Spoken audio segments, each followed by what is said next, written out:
Hi, this is Sage Kimball and I'm the Mad Stamper. In this video, I'm going to show you how to make this quick and easy flower from Stampin' Up's new Creped Filter Paper. The filter paper comes in a package like this with 4 rectangles that are 6 by 12 inches and 8 circles that are 6 inches in diameter. It looks very delicate, but it's actually quite strong.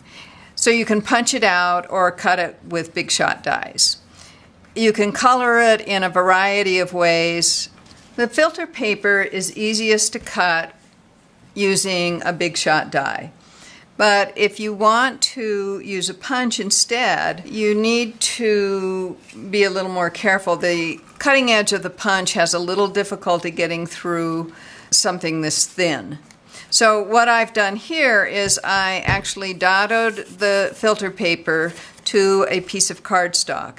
And when I put it in the punch, I'm going to put the filter side against the cutting edge of the punch so that when I go to punch,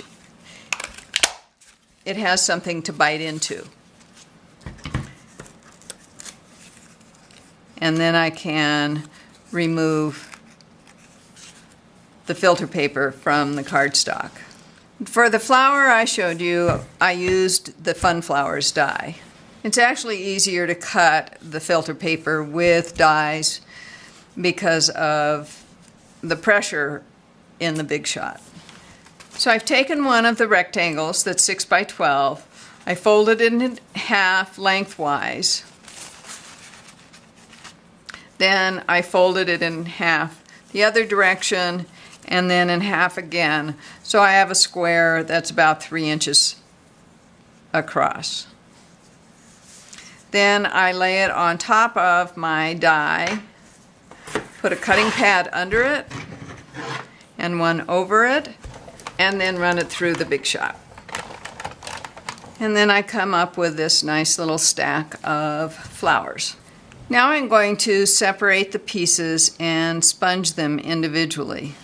And I want most of the color around the edge, and you're going to get really inky fingers doing this. Because the filter paper is so flimsy, it's hard to get the edges sponged like we do with cardstock. So what I decided to do was cut a piece of cardstock and put the filter paper on top of that, and that gave me something solid I could work against, and that worked much better. Then I lay it flat on my scratch paper and just sponge the surface a little bit. And it's really up to you how much color you want to add, of course. And with this flower, I actually left the bottom layers pretty white except for the edges. Now I've got all the pieces colored, so I'm going to take the lightest ones and put them on the bottom because I want more white showing at the bottom. And then just add the layers, stack them up,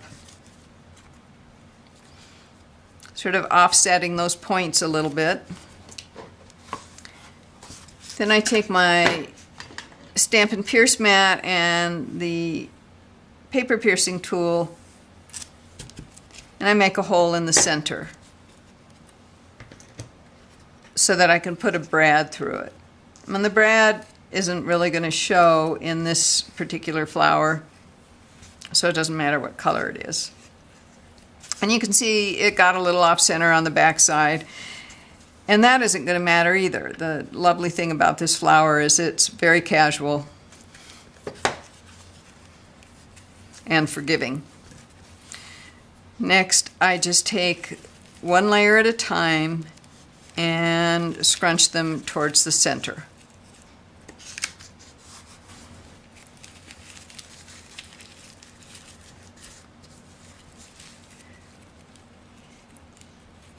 With cardstock, when you do this, you usually have to wet the cardstock a little so that it will scrunch easier.